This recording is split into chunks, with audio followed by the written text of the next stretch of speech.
뉴스 신동 이 작가와 함께하는 비포장 뉴스 해학 뉴스 정면 승부.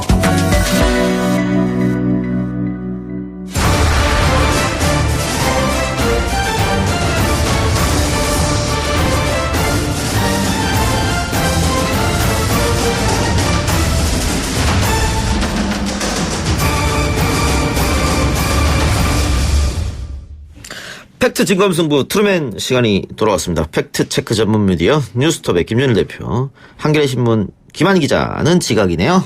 안녕하세요. 예.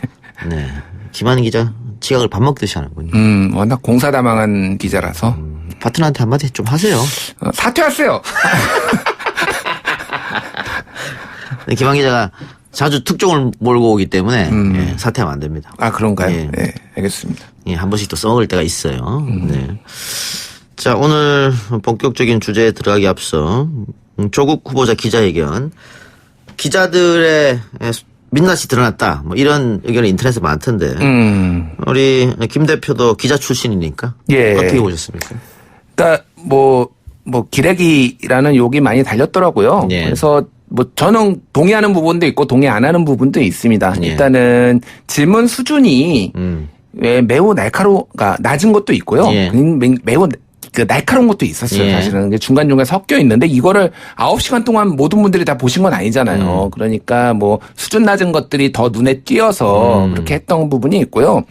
이게 오히려 왜 청문회가 필요한지를 여실히 보여준 사례예요. 예. 왜냐하면은 청문회는 한 청문위원이 질문을 던지고 답변을 받으면은 그 다음에 뭐가 부족했는지 뭐가 잘못됐는지를 다시 추가 질의를 하는 방식으로 하기 때문에 한 가지 주제에 대해서 심도 깊게 들어갈 수 있는데 기자는 한 명이 얘기를 예. 물어보고 그 다음에 답변이 오면은 계속 질문할 수가 없죠. 이 예. 기자가. 오늘 다른 기자가 하면은 또 다른 주제로 넘어가고 하면서 이게 좀 중구난방이었다. 형식 자체가 애시당초 중구난방이 될 수밖에 없는 뭐 현실적 한계 이런 게 좀 있었던 거는 맞지만 어쨌든 그럼에도 불구하고 아쉬운 점 기자들이 좀 뭐 준비가 좀 덜 된 부분들 막 뭐 이준석 위원한테 페북에다가 예. 물어본 기자도 있고 예. 그러더라고요. 예. 그런 거는 좀 한심하지 않나라는 예. 생각이 들더라고요.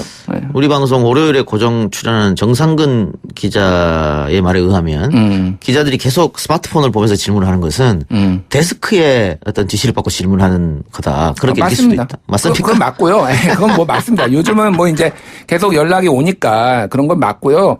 다만 이제 이게 그날 또 출입 기자들이 민주당의 국회 출입 기자예요. 예. 그 민주당이 아예 제안을 했어요. 그래서 국회 출입 그게 뭐 민주당 것만 아니고 한나라당이든 아니 그러니까 자유한국당이든 뭐 어느 당이든 상관없이 있는데 이게 그게 좀 달랐던 거죠. 왜냐하면은 이거 지금 법조에서 주로 많이 파고 있어요. 예. 정치부 기자가 파는 게 아니라 정치부 기자도 예. 하지만 법조에서 많이 파고 있기 때문에 이해도가 떨어지는 떨어졌다. 기자들이 예. 들어온 경향이 많습니다. 이게. 그래서 저녁 때는 소수 교체가 좀 되는 것 같더라고요. 그러니까요. 예. 근데 다들 피곤해가지고 너무 지쳤더라고요 이미. 그래. 알겠습니다. 후배 기자들만 내보냈다. 뭐 이런 건 어떻습니까? 뭐 연차가 높지는 않았던 거는 맞고요. 근데 아마 연차 높은 기자들이 나왔어도 똑같았을 거예요. 뭐 솔직히 그거는 그래서 기자들 사이에서는 아니 국회가 해야 할 일을 못 하고 기자들한테 떠넘겨서 기자들만 몽탕 욕을 먹었다. 아니 뭐 억울한 부분도 있겠지만은 예. 뭐 하도 요즘 저신뢰 언론이 욕을 먹는 분위기라서 그냥 그렇게 된 거 아닌가. 뭐 잘한 게 별로 없긴 해요. 이 부분에서 시시비비는 따져봐야 되지만은 언론이 잘한 게 없어서 너무 많은 또 의혹을 또 제기를 하고 수습을 못한 것들도 있기 때문에 그런 것들이 같이 이 상황에서 같이 욕을 먹은 게 아닌가 그렇게 보여집니다. 알겠습니다. 본격적인 주제로 들어가서 오늘 첫 번째 팩트 체크. 이재용 부회장 집행유예가 가능하느냐. 일단 1심에서는 구속이 됐었고 2심에서는 집행유예로 풀려났거든요. 예. 그런데 대법원에서 다시 해라 재판을 잘못했으니까 어떻게 될 것 같습니까? 일단은 이 대법원 판결의 취지를 4가지의 그 케이스를 가지고 하나씩 설명을 드릴게요. 첫 번째가 뭐냐면은 정유라한테 승마를 지원한 부분. 예. 1심에서는 72억 원 그 뇌물이다 전체 유죄.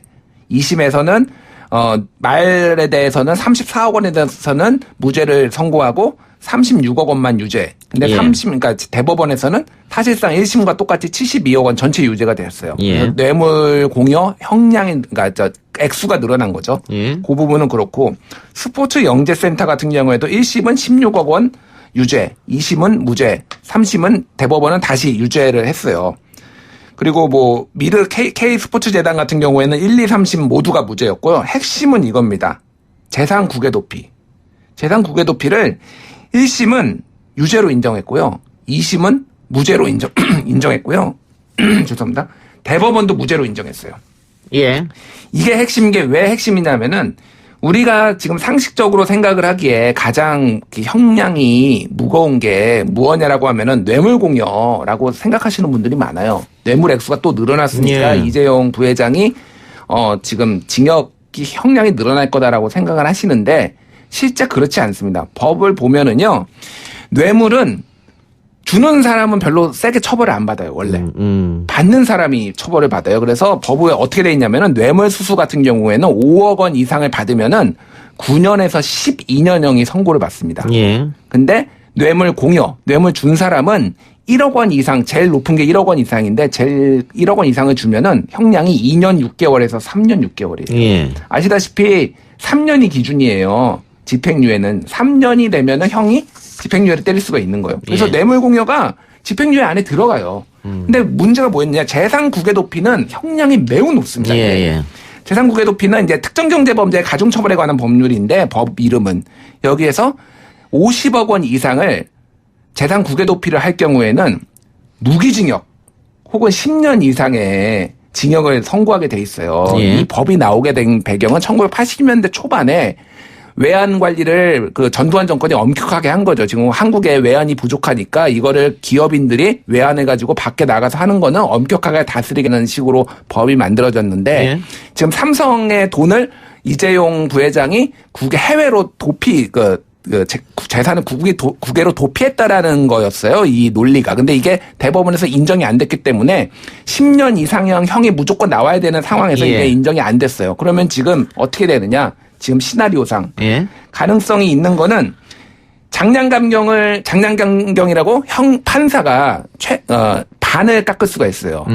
그래서 이재용 부회장이 무죄가 아니라 그 집행유예가 나오려면은 3년이 돼야 되는데 예. 최고 형량이 6년이면은 3년까지? 판사가 3년형까지 예. 해서 집행유예를 줄 수가 있어요. 지금 뇌물 공여가 아까 말씀드렸듯이 2년 6개월에서 3년 6개월밖에 안 나오고요. 횡령죄가 있는데 횡령죄가 5억 원에서 300원 사이까지 그러니까 4년에서 7년이에요. 예. 그러면 6년이 요 안에 들어가잖아요. 그러니까 장량감경을 통해서 집행유예가 가능하게 예. 해줬다는 거예요. 그러니까 예. 이번 대법원의 판결의 핵심은 사실은 형량이 늘어났기 때문에 사람들이 그럼 이재용도 형량이 늘어났다. 예. 그러니까 그 형량이 늘어난 게 아니라 뇌물액이 늘어났기 때문에 이재용 부회장이 형량이 늘어날 거다 이렇게 생각을 했지만은 그게 핵심이 아니라 재산 국외 도피가 무죄를 받았기 때문에 장량 감경을 통한 집행유예 가능성이 예. 매우 높아졌다는 거죠. 예. 그러니까는 파기환송하면서 뇌물과 횡령 부분은 분명히 액수가 늘어났고 그리고 삼성을 물려받기 위한 이것도 인정이 됐거든요. 그런 부분. 그래서 처음에는 이재용 부회장이 이제는 감옥으로 다시 들어갈 수밖에 없는 상황이다라고 했는데 다시 보니까 재산 국외 도피가 무죄가 나면서 예. 그러면은 집행유예 될 가능성은 아직 남아 있는 것이다. 가능성이 남아 있는데 법조인들마다 가능성이 있는 거는 뭐 다 인정해요. 모두가 예. 다 인정하고 인정 안 하는 분은 없고요. 이게 그러면 어느 정도의 가능성이냐라고 하는 분은 해석이 다 다른데요. 지금 뭐 상당수의 분들은 좀 많이 높아진 거 아니냐 지금 가능성이. 소위 말하는 3호 시스템? 뭐 여러 가지 이제 사모 3년에 5년 시스템. 이렇게. 예. 그리고 이제 또 하나 이제 장량 감경을 할 때 고려되는 거가 이 수동적으로 뇌물을 줬느냐 적극적으로 줬느냐라는 건데 삼성 측에서는 지금 겁박에 의해서 박근혜와 최순실의 겁박에 의해서 수동적으로 줬다라고 이런 논리를 필 것이고 그러면 이게 장량 감경, 형 감경의 요인이 될 수가 있거든요. 예. 그런 논리들이 이제 계속 나올 거예요 삼성 측에서. 알겠습니다. 지각대장 김한 기자. 야, 비가 엄청 옵니다. 근데 진짜 앞이 안 보여요. 이거 네. 처음부터 사과하면 되는 거 아닙니까? 비가 옵니다 할 게 아니고. 아니 뭐 자연재해는 어쩔 수 없는 거니까 죄송합니다. 네. 사과드리겠습니다. 근데 뭐 이제 10분밖에 안 남아가지고. 네네네. 아. 예. 앞에 지금 김 대표가 쭉 다 해버렸는데 할 게 없을 것 같은데요? 네네. 뭐 말 얘기라도 좀 할까요? 김한 기자국 볼 때도 집행유예 가능성은 남아있다. 뭐 가능성은 법리적으로 해석하면 남아 있는데 재판부가 결국 대법원의 판단 취지가 그 승계에 따른 뇌물을 줬다라는 거를 분명히 명시를 했기 때문에 그렇죠, 예. 예, 그 부분에 대해서 이제 어떻게 볼 거냐. 이게 뭐 법 기술적으로 봤을 때 집행유예를 줄 수 있느냐 없느냐 뭐 이렇게 따질 수 있지만 사실 뇌물 액수나 이런 걸로 봤을 때 이게 이재용 부회장이 아니면 집행유예를 우리가 사실 얘기할 필요도 없는 건이거든요. 근데 이제 워낙에 뭐 이재용 부회장이 한국 경제에서 차지하는 비중이 크다 뭐 이런 얘기들에 이제 우리가 있어서 그렇게 되는 거 아니냐 우려하는데 대법원의 판단 취지는 저는 이 유죄를 분명히 한 것이기 때문에 그거에 맞는 판결이 내려지기를 기대합니다. 예. 시간은 얼마나 걸릴까요? 파기환 선심에서 나올 시간이? 이게 굉장히 오래 걸릴 수 있어요. 이게 왜냐면은 이제 새롭게 쟁점들이 또 나올 거예요. 이런 쟁점들을 가지고 일단은 삼성 측에서는 이거 시간을 끌려고 할 거예요. 무조건. 그렇기 때문에 새로운 쟁점들이 상당히 지속될 수가 있고 이게 문재인 정부 내에 결론이 안 날 수도 있습니다. 이게 길어지면. 삼성 쪽에서도 기자들한테 비공식적이지만 그렇게 얘기를 하고 있어요. 굉장히 길어질 거다. 그렇기 때문에 지금 당장에 뭐 이정부 원장의 신병이나 거치 문제는 없다. 뭐 이렇게 얘기를 하고 있습니다. 파기환송 2심에서 끝나는 게 아니라 재상고를 할 수가 있어요. 그렇죠. 그럼 또 대법원에 그러니까 예, 사실상 그렇죠. 5심제거든요. 이게 그러면 대법원까지 또 하는 걸 생각을 예, 하면은 예. 이거는 문재인 정부 내에서 안 끝날 수도 있습니다. 예. 강제징용 판결도 그렇게 해서 굉장히 오래 끌었지 않습니까? 그렇죠. 예, 그럴 가능성도 있다. 알겠습니다.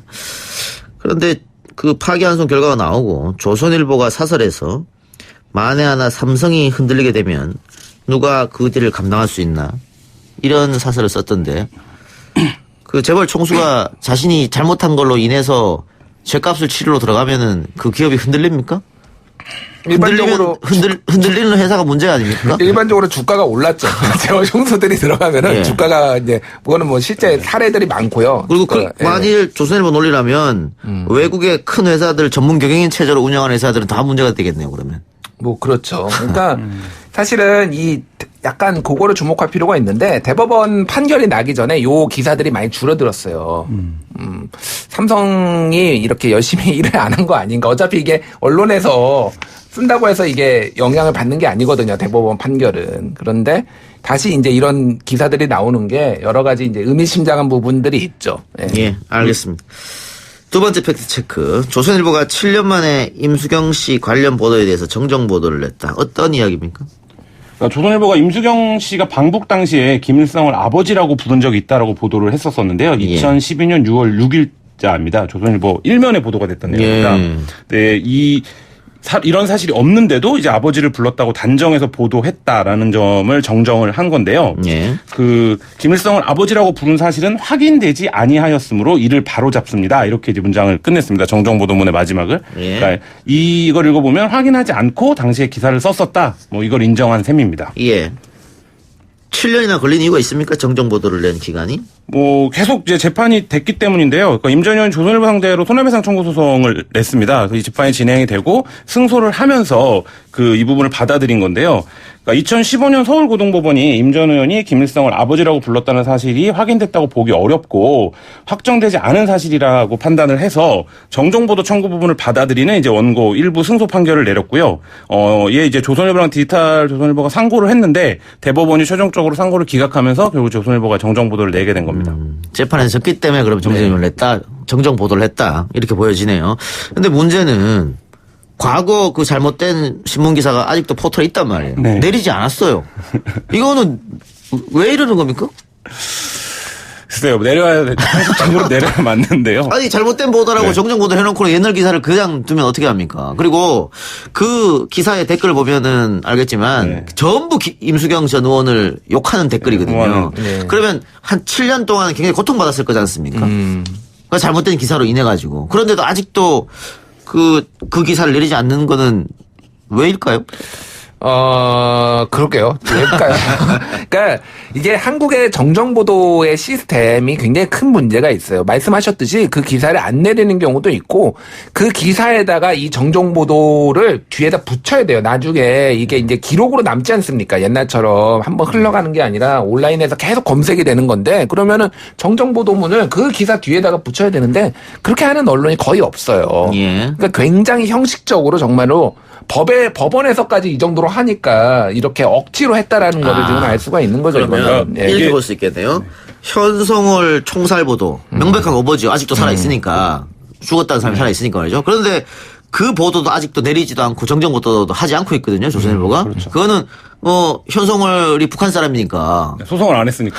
네. 이게 그리고 이 법원의 명령이 정정 보도를 하라잖아요. 근데 법원이 만약에 명령을 그 보도를 삭제하고 이 정정 보도를 뭐 같은 분량으로 게재하라 이렇게 이제 만약에 판결을 했으면 조선일보가 아마 삭제를 했을 텐데 법원의 판결 내용에 원기사를 삭제해야 된다는 내용이 없기 때문에 그러니까 조선일보 입장에서는 정정 보도만 하면 그 법원이 이게 패소한 부분들이 자기네 반영이 되는 거기 때문에 아마 원기사와 관련된 부분이 없을 거고 그래서 이제 제가 뭐 굉장히 많은 언론중재 신청을 받기도 하는데 예. 가면 언론중재원이 이제 그 부분을 다툽니다. 예를 들면 원기사를 어떻게 할 거냐, 뭐 이 부분을 어디 뒤에다 붙여줄 거냐 이런 것들을 이제 구체적으로 요구하기도 하는데요. 근데 이 부분은 이제 법원에서 정정 보도를 하라 이렇게만 판결을 해서 아마 정정 보도만 한 것으로 보입니다. 해외 언론 사례를 좀 말씀을 드리면은 원칙적으로 우리가 그 권위지라고 인정하는 뉴욕 타임스나 뭐 유명한 워싱턴 포스트나 이런 데들이 있잖아요. 원칙은 뭐냐면 정정 보도를 할 때는 동일한 위치에 신문으로 따지면 뭐 일면이면 동일한 신문 일면에 같은 크기의 비중으로 정정 보도를 다뤄주는 게 원칙이에요. 상식적으로 그게 맞는 거 상식적으로 그게 아니에요? 맞죠. 예. 이 사람이 그 어떤 분이 됐든 그 사람이 피해를 입었다라면은 그거에 대해서 적극적으로 피해를 보상하는 차원에서도 이렇게 해야 되는데 한국 언론 특히 이 조선일보나 이런 몇몇 신문들은 매우 인색하게 티만 예. 슬쩍 내는 이런 식으로 하고 있죠. 예. 기자 혹은 그 언론사의 자존심 뭐 이런 겁니까? 실수한 걸 인정하지 않는. 뭐 이게 방송 용어는 아닌데 뭐 이제 곤조라고 보통 얘기를 하죠. 그 방송 용어 아니면서 왜 씁니까? 네? 아니라고 하면 왜 쓰세요 그거를? 아니 그러니까 예. 그러니까 워낙 이제 사람들이 일반적으로 많이 쓰는 단어니까 이게 비속어는 아니잖아요. 어쨌든 근데 어쨌든 그런 거를 좀 부리는 게 굉장히 많습니다. 알겠습니다. 예. 그리고 우리나라 독자들도 이 언론, 그러니까 이 정정 보도를 중요하게 생각하지 않아요. 그러니까 예를 들면 지금 말씀하신 대로 이제 서구 언론의 전통에서는 같은 지면 동일한 분량이라고 생각하는데 우리나라에서 만약에 그렇게 정정 보도를 한다면 엄청난 비웃음을 하게 될 거예요. 그게 이제 일상적으로 오보도 할 수 있고 그걸 정정도 할 수 있고 이게 다 언론의 기능이고 행위다. 예. 이 합의가 없기 때문에 아마 한국 언론은 이제 그걸 하기 굉장히 부담스럽죠. 알겠습니다. 재난방송이 들어왔네요. 조금 전 오후 6시 31분에 행정안전부에서 발표한 아프리카 돼지열병 관련 재난방송을 전해드립니다. 오늘 오후 6시 현재 중국, 베트남, 북한, 라오스, 미얀마 등 아시아 지역에서 아프리카 돼지열병이 발생되고 있습니다. 아프리카 돼지열병 유입 방지를 위해 국민 여러분께서는 해외에서 육포, 소시지 등의 축산물 반입을 금지하여 주시기 바랍니다. 이상 농림축산식품부에서 알려드린 재난방송이었습니다. 재난방송 알려드렸고요. 예, 두 분하고도 인사를 해야 할 것 같네요. 예, 오늘 팩트체크 감사하고 한겨레 신문의 김한희 기자는 예, 다음 주는 지각 안 하기를 바라겠습니다. 네, 알겠습니다. 죄송합니다. 예, 두 분 오늘 말씀 고맙습니다. 예, 감사합니다. 감사합니다.